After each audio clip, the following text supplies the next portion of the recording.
lost a ton of weight last month.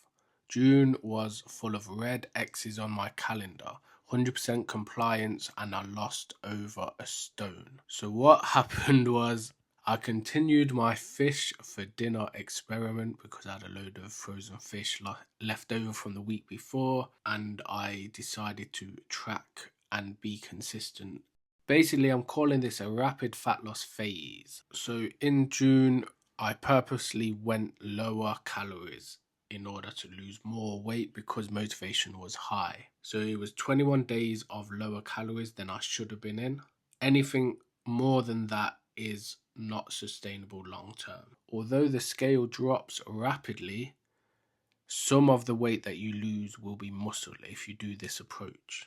And because the calories are so low, you are not going to be able to do it more than 21 to 30 days. So we've lost over a stone, but some of it is muscle.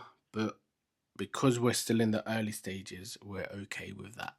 So let's look back at the month before. On my calendar, which is where I track my progress, I had about 8 bad days marked on the calendar. And to compare it to June, I had 0 bad days. So how it works is when I'm good and I follow everything I should be doing, I put a red X for fully complying. When I am not so good, I put a black circle. The game is to daisy chain the red X's, get as many red X's as possible, try not to break the chain. So as we saw here, 1 month when I was bad, I didn't get nowhere near as good results as the days where I was fully compliant. Same person, same goal. The only variable is that the consistency changed.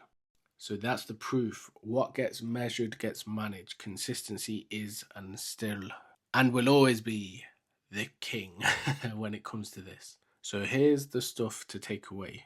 80% consistency gets results. Higher than that, the results get even better.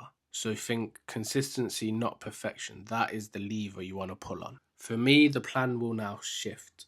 I'm going to have a day or two at maintenance, which means I won't gain weight, but it's going to be so much more calories than what I was doing. And then I'll be going back to training heavier and then eating a normal, manageable calorie deficit.